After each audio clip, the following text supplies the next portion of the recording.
Israel और America के Iran पर हमले के बाद मिडिल ईस्ट में बड़े तनाव के चलते भारतीय शेयर बाजार के लिए सोमवार 2 मार्च का ट्रेडिंग सत्र ब्लैक मंडे साबित हो रहा है। सुबह भारतीय शेयर बाजार जोरदार गिरावट के साथ खुला, लेकिन दिन के कारोबार बढ़ने के साथ ही निवेशकों की ओर से पैनिक सेलिंग के चलते गिरावट बढ़ती चली गई और बीएसई सेंसेक्स 1600 अंक गिरकर 80,000 के नीचे, तो नेशनल स्टॉक एक्सचेंज का निफ्टी 500 अंक गिरकर 24,700 अंक के नीचे जा फिसला।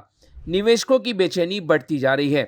मिड कैप और स्मॉल कैप शेयरों में भी जोरदार गिरावट है। निफ्टी मिड कैप 1300 अंक गिरते हुए 58,000 के आंकड़े के नीचे जा फिसला। इंडिया विक्स 22% नीचे गिर चुका है, जो बाजार में कमजोरी को दर्शा रहा है। विक्स बढ़ने का मतलब है बाजार में डर और अनिश्चितता देखी जा रही है। आज अनुमान था यही, क्योंकि सैटरडे की जो वॉर शुरू हुई है और यहाँ पे इस बार मई 25 से थोड़ा सा सिनारियो अलग इसलिए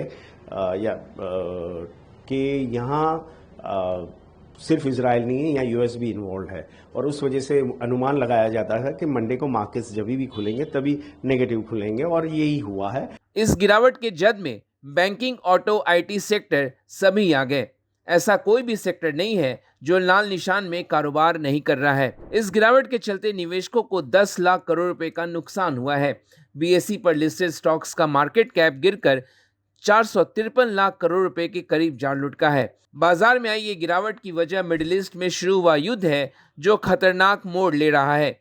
इसराइल और अमेरिका के साझा हमले में ईरान के supreme leader ayatollah Ali Khamenei की मौत हो चुकी है, जिसके बाद ईरान ने 8 खाड़ी देशों में मिसाइल ड्रोन से हमला बोला है, जिससे क्षेत्र में तनाव और बढ़ चुका है। पश्चिम एशिया में हालात तनावपूर्ण होने के बाद कच्चे तेल के दामों में भी जोरदार उछाल देखने को मिल रही है। कच्चे तेल के दाम 10% के उछाल के साथ $80 प्रति बैरल के पार जाते हुए 82.40 डॉलर प्रति बैरल के करीब जा पहुंचा है, जो 14 महीने का उच्च स्तर है।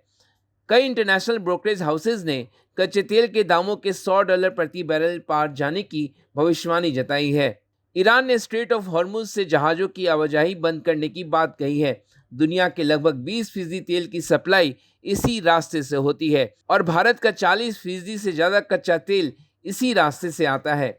भारत अपनी ज़रूरत का लगभग 90% कच्चा तेल आयात करता है और अगर तेल की कीमतें लंबे समय तक ऊंची रहती है तो पेट्रोल डीजल के दामों में बढ़ोतरी हो सकती है, जिससे महंगाई बढ़ने का डर है तो चालू खाता घाटा भी बढ़ सकता है और ब्याज दरों में कटौती पर भी ब्रेक लग सकती है। यहाँ पे अब मुख्य बिंदु जो हमारे लिए चिंता का विषय होता है, क्योंकि हमारा 60% कच्चा तेल जो हम आयात करते हैं, हम लगभग 89% तेल आयात करते हैं और हम लोग जो तो बहुत लगभग 50 लाख बैरल तेल प्रतिदिन हम आयात करते हैं और उसका 60% इन देशों से आता है जो खाड़ी के देश हैं।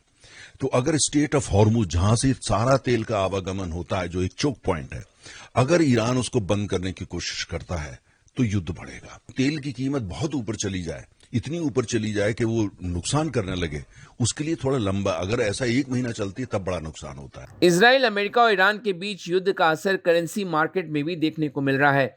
डॉलर के मुकाबले रुपए में जोरदार गिरावट आई और बॉन्ड यील्ड भी बढ़ा है। अभी बाजार में अनिश्चितता का माहौल है। तेल की कीमतें और युद्ध की स्थिति आगे बाजार की दिशा तय करेगी।